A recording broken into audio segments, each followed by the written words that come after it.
এরকম বুড়া জামা বিয়ে করছে নিশ্চয়ই টাকার জন্য। এরকম কালো খাটো জামাই বিয়ে করছে নিশ্চয়ই টাকার জন্য। এরকম নিজের সাথে মানায় নেই এমন একটা জামাই বিয়ে করছে নিশ্চয়ই টাকার জন্য। হ্যালো এভরিওয়ান, আসসালামু আলাইকুম, ইটস মি মারিয়া। আশা করি আল্লাহর রহমতে সবাই ভালো আছেন। আমি আলহামদুলিল্লাহ অনেক ভালো আছি। ভিডিওটা শুরু করার আগে কে কোথা থেকে আমার ভিডিওটা দেখতেছেন অবশ্যই কিন্তু কমেন্টস করে জানাবেন। সোশ্যাল মিডিয়াতে ঢুকলে আমাদের সচরাচর চোখে পড়ে এইসব কথাগুলো, বুড়া বেটে জামাই অথবা বুড়া বেটা জামাই অথবা বুড়া বিয়ে করছে অথবা শুকনা, মানে কিছু যেমনই হোক কিছু না কিছু এরকম একটা চোখে পড়ে যে টাকার জন্য বিয়ে করছে। আসলে আমার কথা হচ্ছে টাকা থাক বা না থাক, বুড়া হোক বা না হোক, মানুষটা কেমন এটাই হচ্ছে সবচেয়ে বড় কথা।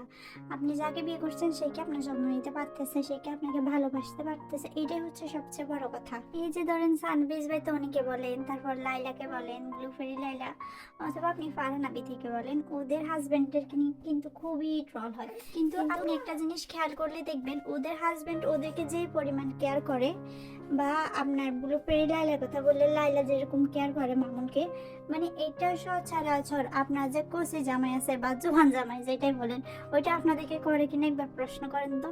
এরকম হাজার হাজার জোয়ান সুন্দর অনেক ছেলে আছে, অনেক মেয়ে আছে যাদের প্রতিনিয়ত ডিভোর্স হয়ে যাচ্ছে, বনি বানা হচ্ছে না, এরকম কেয়ার হচ্ছে না, তখন কি বলা উচিত আসলে বলেন তো? আসলে ব্যাপারটা হচ্ছে বুড়া হোক আর জোয়ান হোক আর যাই হোক, ল্যাংড়া হোক আর কানা হোক, যদি মানুষটা পারফেক্ট হয়, মানুষটা ভালোবাসতে জানে, কেয়ার করতে জানে, তাহলে ওই মানুষটার সাথে নিঃসন্দেহে হাত ধরা যায়, ঠিক না? ওদেরকে হাজার হাজার মানুষ কতই না ট্রল করে, তবুও কি ওরা ওদের দিক থেকে কোনো দিক থেকে ওরা কি কমে গেছে?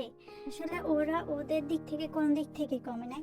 ওরা হাজার হাজার মানুষের কথা তোয়াক্কা না করে নিজের দিকে নিজে গেছে, এবং ওদের ওয়াইফকে ওরা যেভাবে কেয়ার করতেছে এগুলো একদম দেখার মতো। আর এরকম হাজবেন্ড সবাই চায়। শুধু দেখতে হ্যান্ডসাম আর সুন্দর হলে হয় না, মনের দিক থেকে অনেক হ্যান্ডসাম আর সুন্দর হতে হয়। আর যে মানুষের মন সুন্দর সেই মানুষের বাহ্যিক দিক থেকেও নিঃসন্দেহে অনেক সুন্দর হয়। আমি তো ওদের ভালোবাসা দেখে সবসময় অবাক হই, কারণ এরকম ভাবে কেয়ার, এরকম ভাবে ভালোবাসতে কিন্তু অনেক জোয়ান ছেলেরা পারে না। আপনারা যে এনাকে বুড়া বেটা বলেন, আসলে ওরা অনেক ভালো, অনেক স্ত্রীর প্রতি অনেক দায়িত্বশীল, অনেক ভালোবাসে, অনেক কেয়ার করে। প্লিজ মানুষকে এভাবে ট্রল করবেন না। একজন মানুষ দায়িত্ব কর্তব্যের দিক থেকে ঠিক হলে, কেয়ার এবং ভালোবাসার দিক থেকে ভালো হলে স্ত্রীর প্রতি, তাহলে ওই মানুষ বুড়া হোক আর কালো হোক আর খাটো হোক, অত দেখতে শুনতে হ্যান্ডসাম, চরিত্রবান বা চরিত্রহীন একজন পুরুষ থেকে অনেক অনেক শতগুণে ভালো ওই বুড়া বেটাটাই ভালো।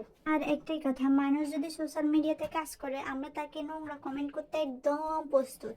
মনে হয় যে আমাদের বাপ দাদার সম্পত্তি এমন ভাবে কমেন্টস করি।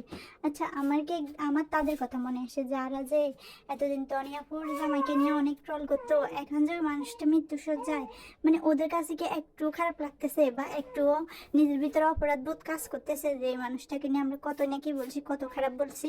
মনুষ্যত্ব আর মানুষ হলে অবশ্যই কাজ করবে, আর যদি মনুষ্যত্ব মানুষ না হয় কাজ করবে না। অবশ্যই আমরা সবাই তনিয়াপুর হাজবেন্ডের জন্য দোয়া করবো যাতে উনি তাড়াতাড়ি সুস্থ হয়ে ফিরে আসুক, অ্যাটলিস্ট সারপ্রাইজের জন্য। আর আমার ভিডিওটা